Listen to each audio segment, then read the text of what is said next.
یہ ایک سوال ہے جی، اس کے نا 2 سوال بنتے ہیں، 2 ہیں مگر میں ان کو کمبائن کروں گا۔ جب امیر معاویہ کی ظالمانہ سوال میں پڑھ کے سنا رہا ہوں، ظالمانہ حکومت ہی کربلا کی شروعات تھی اور حضرت حسین نے ان کے دور میں خروج کیوں نہیں کیا؟ اور اگلا سوال ہے، اس بات میں کتنی سچائی ہے کہ کوفہ کے لوگ بے وفا تھے جنہوں نے خط لکھ کر امام کو بلایا اور بعد میں ساتھ نہ دیا؟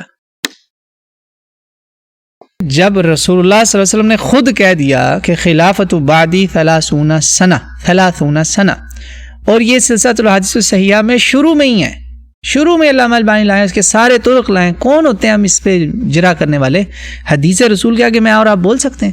ثم تکون ملکا عاضا، کہا اس کے بعد پھر کاٹ کھانے والی ملوکیت ہے، عاضا کتا جیسے کاٹتا ہے، تو استغفر، یعنی کتے جیسے کاٹتے ہیں نا، اس کو انگلش میں کہتے ہیں biting, like a dogs byte, جیسی اتنی پینفل مونارکی ہے۔ رسول اللہ صلی اللہ علیہ وسلم فرما رہے ہیں، میں اور آپ کون ہیں اس پہ بحث کرنے والے؟ تو یہ حدیثوں کو پرانے محدثین بھی، خلف کے، سلف کے، پرانے، آج کے، سب صحیح مانتے ہیں۔ تو وہ 30 سال کے بعد پھر کیا ہوا؟ 30 سال پہ جب امام حسن سے حکومت لے لی گئی زبردستی، ان سے کہتے ہیں نا coerced into a peace agreement، coerced اس کو بولا جاتا ہے، not forced، coerced is really a little different word، force چلو نہیں کیا، coerced ضرور کیا، coerced into a peace agreement۔ اس کے بعد کیا ہوا؟ اس کے بعد یہ ہوا کہ ان کو یہ جو 20 سال میں جو پھر ہوا، جو معاہدہ کیا گیا، میرا صلح حسن پہ آپ سن لیجئے گا، آڈیو ہے وہ، شاید وہ آپ کو سارا کلیئر ہو جائے گا، پتہ چل جائے گا۔ وہاں پر جناب اس دور حکومت میں پھر بہت زیادہ جو ہے نا ان کے ساتھ وہ ہوتا گیا، سختیاں، لانتیں ہوتی رہیں، ساتھیوں کو جیلوں میں ڈالا گیا، کئی ساتھیوں کو مارا گیا، بڑے بڑے صحابہ قتل ہوئے۔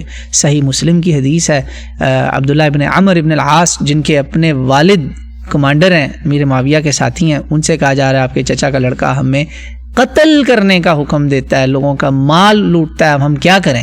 ابھی بھی آپ کہتے ہیں جی امیر کی اطاعت کرو، کریں اس کی اطاعت؟ تو انہوں نے کہا اس کی اطاعت صرف اس میں کرو جس میں وہ صحیح ہے، جس چیز میں بھی وہ غلط حکم دیتا ہے اس کی اطاعت نہ کرو۔ تو ہر کوئی تو نہیں نا پھر حسین ہوتا، مصلحت میں کئی لوگ ہو جاتے ہیں۔ صحیح مسلم کی حدیث ہے 1226، عمران ابن حسین رضی اللہ تعالیٰ عنہ 1226، وہ حدیث سناتے ہو حج تمتع پر، کہتے ہیں کہ میں یہ اگر مر جاؤں نا، ہاں، ان بقیتو فاکتم ھذا، پھر یہ حدیث چھپا لینا، وَإِن مُتُّ، اگر میں مر جاؤں، پھر کہا کہ فنشر ھذا، پھر اس کو جو ہے نا پھیلا دینا، پھر حدیث تم نے سنا دینی ہے، ورنہ نہ بتانا۔ یہ حالت ہو گئی تھی۔ عمران ابن حسین رضی اللہ عنہ، سعاد والا حسین، رو رہا ہے کہ میں بیمار ہوں، مجھے لگتا ہے میرا مرض موت آ گیا ہے، اگر میں مر جاؤں پھر سنانا حدیث۔ اور وہ ان کے اپوائنٹڈ تھے، ان کے اپوائنٹڈ گورنر تھے امیر شام کے، بتائیں آپ ذرا، ان کے اپنے ساتھی کہہ رہے ہیں، گواہیاں دے رہے ہیں۔ تو کہتے ہیں پھر امام حسین کیوں نہیں اٹھے؟ امام حسین اس لیے نہیں اٹھے کہ وہ اپنے بھائی کی صلح پر قائم تھے۔ طبری کے اندر 4 جلد میں پیج نمبر 261 پہ امام حسین نے کہا، اس صفحے سے پہلے ایک اور خط ہے، بہرحال امام حسین کا خط یہ طبری کے اندر موجود ہے۔ انہوں نے خط لکھا، ان کو امیر شام نے خط بھیجا امیر معاویہ نے رضی اللہ عنہ کہ آپ نا، مجھے خبریں آ رہی ہیں کہ آپ میرے خلاف نا خروج کرنے والے ہیں۔ امام حسین سے لوگ ملتے تھے، آ کے شکایتیں کر رہے تھے کہ یہ سب کیا ہو رہا ہے؟ تو کہا مجھے پتہ چلا کہ تم جو نا میرے خلاف خروج کرنے والے ہو، تو میں تمہیں اللہ کے نام پہ ڈراتا ہوں کہ اپنے بھائی کی صلح جو ہے نا اس کو بھول نہ جانا، اگر تم اس کو بھولے، تم نے اگر اس کو وائلیشن کی تو پھر مجھ سے نہ کسی اچھی چیز کی امید رکھنا۔ یہ سارا کچھ ہوا جب، تو اس کے جواب میں امام حسین نے ان کو خط بھیجا۔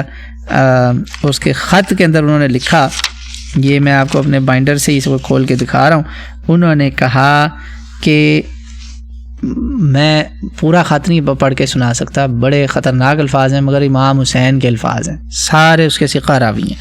انہوں نے کہا اللہ کی قسم میرے پاس سوائے اس صلح کے اللہ کے پاس کوئی عذر نہیں ہے اللہ کے سامنے پیش کرنے کو، کہ اگر میں مر گیا ان حالات میں تو میں اللہ کو تمہارے بارے میں کیا عذر دوں گا کہ تم رسول اللہ کی اولاد ہو کے تم حق کے لیے کھڑے نہیں ہوئے، اس صلح کے علاوہ میرے پاس کوئی عذر نہیں ہے کہ میں آپ کے خلاف جہاد نہ کروں. جہاد، یہ جو مسلمین کے اندر جہاد ہے نا، امام حسین وہ آپ کو سکھا رہے ہیں کہ آپ نے کتنا صبر کرنا ہے.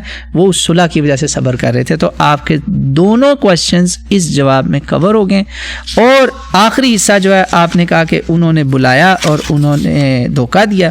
یار اب آپ دھوکے کا فتویٰ کس پہ لگائیں گے؟ دھوکہ نہیں دیا.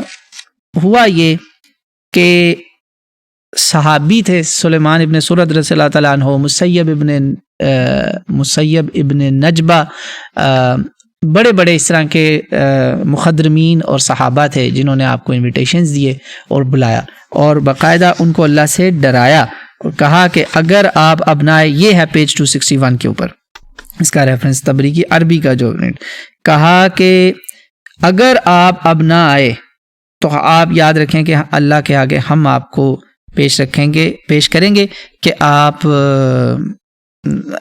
جو ہے نا نہیں کھڑے ہوئے. جب ہم چاہ رہی تھی امت کہ آپ امت کے لیے کھڑے ہوں، آپ کھڑے نہیں ہو رہے. تو آپ یاد رکھنا ہم اللہ کے آگے یہ پیش کریں گے عذر کہ ہم نے حسین کو کر دیا، بتا دیا. جب معاویہ فوت ہو گئے تھے رضی اللہ عنہ، ان کی وفات ہو گئی تھی، اور کہا یہ سلیمان ابن سرد رضی اللہ تعالیٰ عنہ کہہ رہے ہیں جو صحیح بخاری کے راوی ہیں، صحابی ہیں، ان سے بڑی حدیثیں ہیں ہمارے پاس، بخاری مسلم کی بڑی بڑی کتابوں میں ہماری حدیثیں آئیں. اور کہا کہ اللہ نے ایک، یہ ان کے الفاظ میں پڑھا رہا ہوں، فالحمدللہ الذی قسم عدوک الجبار العنید، تمہارے سے بغض رکھنے والا ایک تمہارا دشمن ظالم، اللہ نے اس کو اٹھا لیا. یہ میں بڑا مائنیوٹ قسم کا لائٹ ورژن میں ترجمہ کر رہا ہوں. کیا میں آپ کو بتاؤں، مطلب کیسے ہم ان چیزوں پہ پردہ ڈالیں؟ یہ لکھا ہوا ہے ہمارے سامنے، کیسے چھپائیں ان چیزوں کو؟ یہی تو کہہ رہا ہوں کہ جو لوگ واٹر ڈاؤن کرتے ہیں کربلا کو، وہ ان چیزوں کو کیوں چھپاتے ہیں؟ یہ ان کو نظر نہیں آ رہی باتیں. اور وہ جو تھا نا امام حسین کا جو جواب امیر معاویہ کو، وہ بھی انہی 2-3 صفحوں کے اندر موجود ہے. 260 261 262 میں آپ کو سارا مل جائے گا. تو پتہ یہ چلا کہ بے وفا نہیں تھے کوفہ والے، وہ مخلص تھے، صحابہ تھے، بڑے بڑے لیڈر تھے. یہ بھی صحابہ ہیں اور وہ امیر معاویہ سے بڑے درجے کے صحابہ تھے، بزرگ تھے، مگر وہاں دھوکے سے کوفے پر قبضہ ہوا. عبید اللہ ابن زیاد حجازی لباس میں آیا، رات کے اندھیرے میں آیا، سارے لیڈرز کو بلایا اس کے اندر، محل کے اندر جو تھا ہیڈ کوارٹر ملٹری سمجھیں GHQ، تو وہ لوگ سب سمجھے تو امام حسین آ گئے، اور اس نے ایسے اپنے اوپر ڈالا ہوا تھا، حجازی لباس میں تھا، واہ واہ واہ، سارے پھول نچھاور محبتیں دے رہے ہیں. اندر اس نے جب تالے لگوا دیے، اس نے کہا میں ہوں عبید اللہ ابن زیاد، کوئی نکلے گا نہیں، میں سب کو، اس نے بیسیکلی سب کو اریسٹ کر دیا تھا، نظر بند. اور جو پبلک تھی اس کو جب اپنے لیڈر ہی نہیں نظر آئے تو وہاں ڈس انفارمیشن پھیل گئی کہ ہو سکتا ہے امام حسین نے آنا ہی نہیں. یہ لوگوں نے پھر اپنی اس غلطی کا، ایک طرح سے غلطی ہے یا ان کے ساتھ ٹریپ ہوا، اور بڑی بڑی آپ رومنس کی تاریخ اٹھائیں، ایسی بڑی بڑی جو ہے نا موومنٹس کو ٹیکل ایسے ہی کرتے تھے رومنس. یہ رومیوں کا طریقہ تھا کہ موومنٹ کچلنی ہے تو ایسے کچلو ان مکاریوں سے. اور یاد رکھیں یہاں رومی اور فارسی کنورٹس ہی تھے ان کی فوجوں میں، یاد رکھیں آپ. تو جب پتہ چلا ان کے ساتھ کہ ہمارے ساتھ یہ ہوا، انہوں نے پھر توبہ کی قسمیں کھائیں اور توابون کی جنگ میں اپنے اس الزام کو دھو ڈالا کہ ہم نے نہیں یہ کام کیا. الحمدللہ رب العالمین. یہ ہے دلیل. اس پر کوئی لوگ نا وہ بی بی ام سلمہ کی حدیث پیش کرتے ہیں جس میں انہوں نے لعنت کی ان لوگوں پر، علاقیوں پر جنہوں نے بلایا اور ساتھ نہ دیا. تو بالکل وہ لعنت صحیح ہے، مگر وہ لعنت سلیمان ابن سرد اور ان لیڈرز پہ نہیں پڑتی جو محبوس تھے، بیچارے اریسٹ ہو گئے تھے، کئی قتل ہو گئے تھے. ہانی ابن عروہ اور ان کے ساتھ بچے تک قتل کر دیے تھے ابن زیاد نے، ان کی لاشیں لٹکا دی تھی قتلوں کے ساتھ.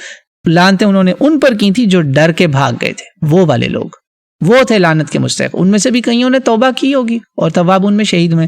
سلیمان ابن سرد اور صحابہ تو سب شہید ہوئے نا. تو یہ سوال تھا بڑا خطرناک.